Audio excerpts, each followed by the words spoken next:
Hey guys, welcome to Reignited. Now we've got something a little bit different for you today. This time around, we're not actually going to be working on a vehicle. I just want to talk to you about something that happened to me at work that actually just it really struck me emotionally. As most of you know, I've been a Dodge technician for the last 13 years, and I am fully certified in every category as far as Chrysler is concerned. However, as you can imagine, each year there's new technology that comes out, so we have to have continuing training to keep up with those. Sometimes the courses are live in person. I have to go to a training center for that. A lot of times they're just web-based courses that I can take online. And I took one of those courses today, and it was talking about the brand new Ram 2025 1500. And for the first time since I can remember, the Hemi is not an option on that vehicle. Now, obviously, this is something that we've known is coming for quite some time, but to actually see it there in black and white, it just really hit home that this is reality for us now. The Hemi is no more. Now, I'm talking specifically the Ram 1500. I don't know what they're doing with the 2500 and 3500. I did a quick search of their website, and sure enough, you can, in fact, still order a 2025 Ram 2500 with the 6.4 liter Hemi. And that makes sense because they don't actually have a gas alternative to the Cummins engine yet. So it'll be interesting to see if they come up with another alternative or if they continue on with the 6.4 Hemi in that platform. Now, a little bit later in this video, I'm going to talk about those powertrains that are available in the Ram 1500. But for right now, I just want to talk to you a little bit more about the Hemi and what it's meant to me to this point. So I was not always a technician. In fact, my automotive journey started back in 2002 when I first started working in the industry at a Dodge dealer. And at that time, I was what's called a warranty administrator. So obviously in 2003, the Gen 3 Hemi was released, and I was like, man, this thing is awesome. It sounded great. It made a lot more power than the previous Magnum engines did. Man, what a fantastic engine it was. And it proved to be that all the way through until the present day. Now, if you think about it, having a 20-year run as an engine is a long time for any engine. The reality is every engine has a shelf life in it. I'm amazed, in fact, astonished that the Hemi engine made it as long as it has in its current platform. If they were going to keep it going, it would have had to have been a clean sheet redesign. They came out with a 6.1 liter, and it was like, man, this thing absolutely rips. And then they did the update in 2009 with the 5.7. Fantastic power, added VVT, great drivability and power. Definitely an upgrade there.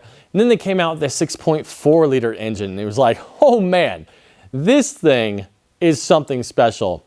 I remember first driving one of those 6.4s when they came out. Man, that thing hauled. I was very impressed with that engine. But of course, Dodge decided, you know what? That's not enough for us. How about we just slap a supercharger on this thing? So they released the 6.2, 707 horsepower, and in my opinion, that's what really reinvigorated the modern day horsepower wars that we've been experiencing for the last decade. And I think we're gonna look back and realize how special of a time it's been when all the big manufacturers are just putting out these ridiculous horsepower vehicles. And of course, that's been Dodge's legacy for so long.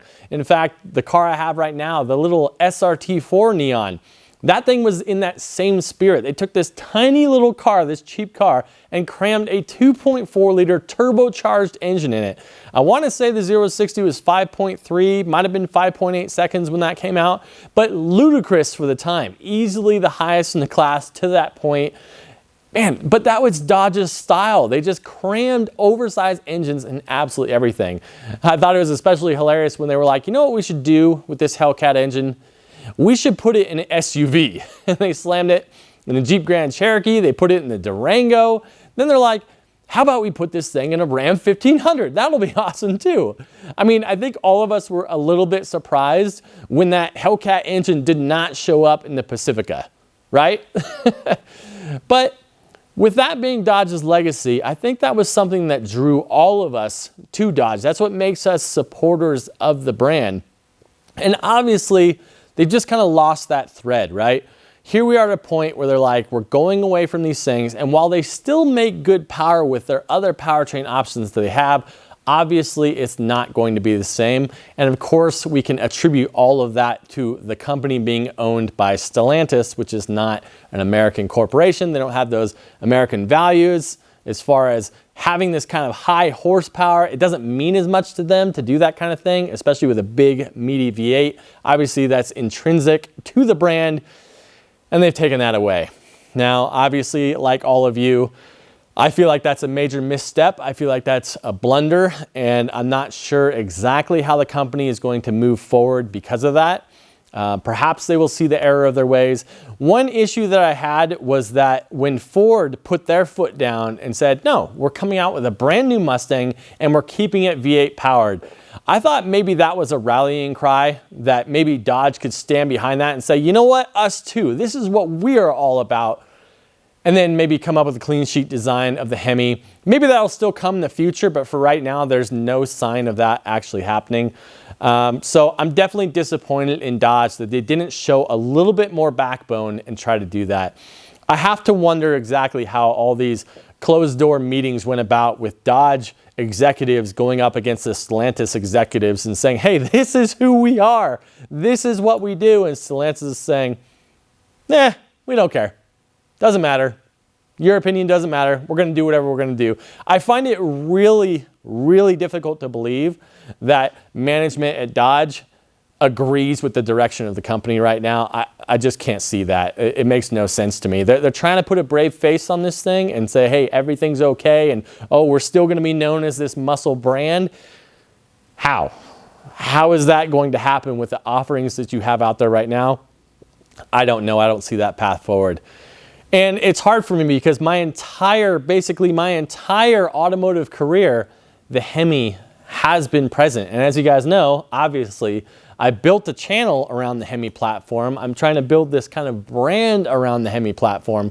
So to see it be discontinued, it's definitely heartbreaking on my behalf. Now, having said that, I will say that I don't think that the Hemi is going anywhere. Very much like the LS, the Chevy LS, that has been out of production for quite some time. They've moved on to other iterations of that engine. But is the world not inundated with the Chevy LS absolutely everywhere? They made 1 billion of them, so they're still around. They're going to be around. Same story with the Gen 3 Hemi. They made a lot of these things. There's a ton of them out there.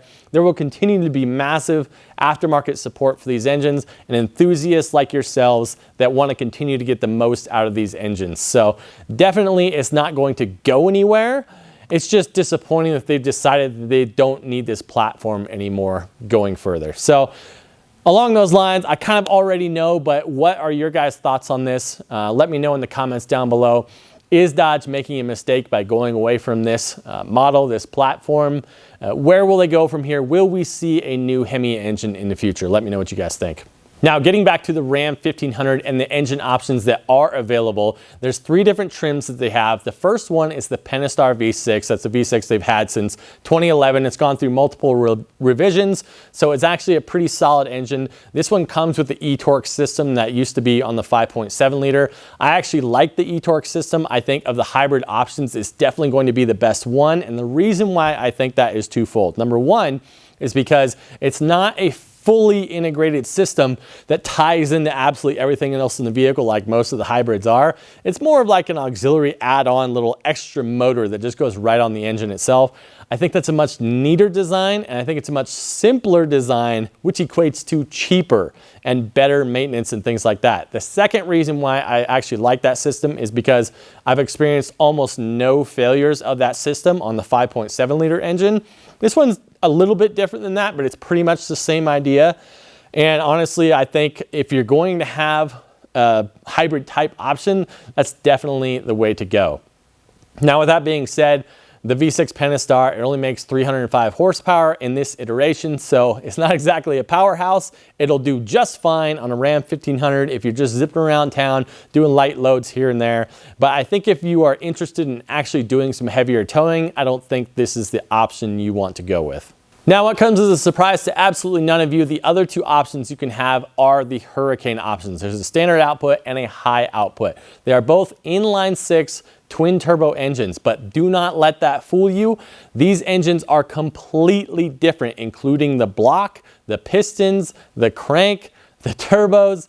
Everything about these engines is different. So don't imagine that you can just buy the standard version and then upgrade it to the high output version later. That is not a possibility. In fact, I did another video more clearly explaining all of the differences between the standard output and high output. Go ahead and watch that right here, or I'll link it down below. You guys will see what I'm talking about. In my opinion, I do not think that the standard output model is something that you should be buying. I'm really not a fan of the direction they went with that. The high output version, even though you have to use premium fuel in it, uses such higher grade components that it only makes sense to me to go with the high output version. I'm gonna go ahead and put on the screen now the differences in horsepower and torque between the standard output and the high output, but I'm telling you guys, go with the high output. Now, I have already been to a training class on the Hurricane engine. I got a chance to tear it down and actually see one of these things in person. I've driven one as well, but tearing it down, I really got a good vibe from it. I gotta be honest. I felt like they really built it up and made it strong where it needed to be strong, and it actually looked fairly good for serviceability as well. So I consider that a win. To be honest, I think it's going to be a huge platform for them going forward. I think of anything that Dodge actually makes, I think this Hurricane engine is going to be a winner. Now, history may prove me to be a liar on that, but for right now, I like it. I think the Hurricane engine could be really cool, and I think they're going to make some huge power out of those things very, very quickly that could kind of keep in line with what the brand is about high horsepower.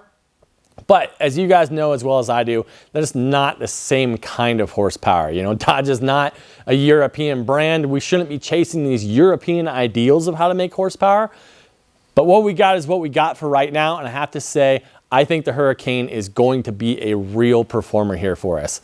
But again, in my opinion, I don't think the standard output version is the way you want to go. I think that's a commuter type engine. And I think based on some of the emissions type stuff that they have attached to that, I think we're going to start seeing some problems with that down the line.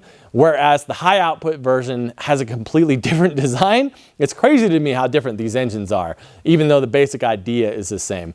But I think the high output version will hold up better over the long haul than the standard output version. As crazy as that sounds, that's my personal feeling on the matter and stuff that I've seen over the years in the automotive industry. Now, another drawback of going away from these Hemi engines is I feel like the Hemi was the last engine that had this low barrier to entry as far as modifying your vehicle or fixing your vehicle. It was an engine that had a fairly simple premise behind it. I mean, it's a single cam in block engine, and when you tear it down, it kind of looks similar to like an old Chevy small block-ish. It's basically just a modification of that overall design. So if you had a minor amount of mechanical talent, you didn't feel overwhelmed and you could actually work on this engine. You know, you didn't feel too intimidated about it. I've tried to show that on my channel, how accessible it is and how pretty much anyone can work on them. That's really not the case with these new engines, the Hurricane included. Even though the Hurricane itself is shockingly a simpler design than others, it's still a twin turbo engine that has all of the electronics. It's got direct injection on there. So there's a lot of components, and let's be honest, when you get rid of that plastic cover on the top, it looks a mess under there. So you're thinking, wow, I don't want to touch this thing because I don't know what I'm going to do or if I'm going to break this thing. So it's harder for the average enthusiast to want to dive in and modify their vehicle, which we still need people like that in the world who want to do that sort of thing. There's going to be those diehards out there who are like hands-on car guys who no matter what, they're going to dive in and make that happen. I applaud those people, but it's just a lot harder for the average enthusiast to want to do something like that. So that's one thing I am most sorry about with the death of the Hemi, is that particular aspect of it. Now, I didn't want this to be too long of a video, so I'm going to wrap things up there, but I want to assure you guys that nothing is really going to change on this channel. We're still going to have a heavy focus on the Gen 3 Hemi engine. Obviously, it's a platform that I love, and I happen to think that aesthetically, it's one of the most pleasing V8 engines that are out there. So that's just something that I particularly love about it. Tell me what you guys love about the Hemi engine in the comments down below. Thank you guys, as always, for watching. We'll see you next time on Reignited.